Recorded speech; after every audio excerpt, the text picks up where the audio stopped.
తెలుగుదేశం పార్టీలో కోడెల వారసత్వ ఉనికి ప్రశ్నార్థకమవుతోందా? శివప్రసాదరావు కుమారుడికి పార్టీలో గుర్తింపు లేకుండా పోయిందా? విషయాన్ని గ్రహించే శివరాం గేమ్ మార్చారా? సరికొత్త స్కెచ్తో తన ఉనికి చాటుకునే ప్రయత్నంలో ఉన్నారా? పార్టీ తనను గుర్తించాలంటే రివర్స్ స్ట్రాటజీనే కరెక్ట్ అనుకుంటున్నారా? ఇంతకీ ఏం చేస్తున్నారు కోడెల శివరాం? దాని గురించి పార్టీలో ఎలాంటి చర్చ నడుస్తోంది?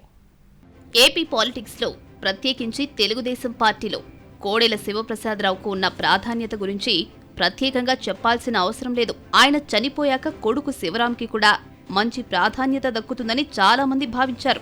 ముఖ్యమంత్రి చంద్రబాబు కూడా అప్పట్లో శివరాం బాధ్యత నాదేనని ప్రకటించారు. కానీ టైం గడిచే కొద్దీ పరిస్థితులు మారిపోయాయి. 2024 అసెంబ్లీ ఎన్నికల్లో శివరాంకు సత్తెనపల్లి టీడీపీ టికెట్ ఇస్తారని ప్రచారం జరిగినా అనూహ్యంగా సీనియర్ నేత కన్నా లక్ష్మీనారాయణ తెరమీదకొచ్చారు. దీంతో కోడెల అనుచరుల్లో అసంతృప్తి మొదలైంది. ఇక టీడీపీ అధికారంలోకి వచ్చాక శివరాంకు పార్టీ రాష్ట్ర కార్యదర్శి పదవి లభించింది. శివరాం కూడా గతంలో తండ్రి ప్రాతినిధ్యం వహించిన నరసరావుపేట, సత్తెనపల్లిలో కార్యక్రమాలు చేస్తూ వచ్చారు.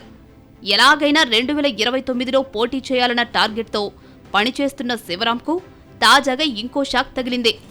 ఇటీవల ప్రకటించిన పార్టీ కమిటీల్లో కోడెల శివరాంకు కనీస ప్రాధాన్యత కూడా ఇవ్వలేదు. అప్పటి వరకు ఉన్న రాష్ట్ర కార్యదర్శి పదవి నుంచి తప్పించారు. ప్రత్యామ్నాయంగా ఇంకో పదవి కూడా ఇవ్వలేదు.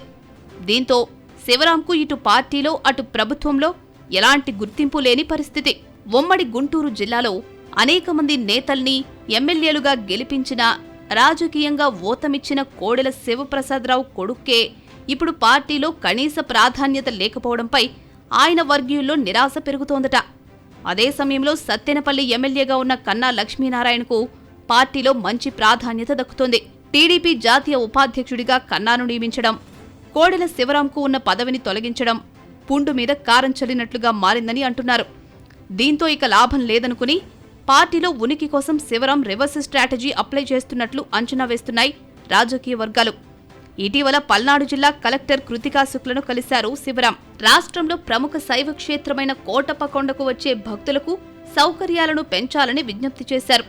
వైద్య సదుపాయం కల్పించడంతో పాటు కొండ మీద పర్మనెంట్గా డాక్టర్ను నియమించాలని కోరారాయన.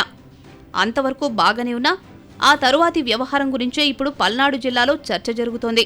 సత్తెనపల్లి, నరసరావుపేట నియోజకవర్గాల్లో అక్రమ మైనింగ్ జరుగుతోంది అంటూ కలెక్టర్ దృష్టికి తీసుకొచ్చారు శివరాం. ఈ అడ్డగోలు వ్యవహారాలతో ప్రభుత్వ ఆదాయానికి గండిపడుతోందని చెప్పారు. అక్రమ మైనింగ్ ని ఆపేందుకు వెంటనే చర్యలు తీసుకోవాలని కలెక్టర్ను కోరారు. ఇదే ఇప్పుడు పల్నాడు పొలిటికల్ హాట్ అయింది. కోడెల శివరాం ఎవరిని టార్గెట్ చేసుకుని కలెక్టర్కు అలా ఫిర్యాదు చేశారు అన్న చర్చలు జరుగుతున్నాయి. నర్సారావుపేట, సత్తెనపల్లి నియోజకవర్గాల్లో టీడీపీ ఎమ్మెల్యేలే ప్రాతినిధ్యం వహిస్తున్నారు.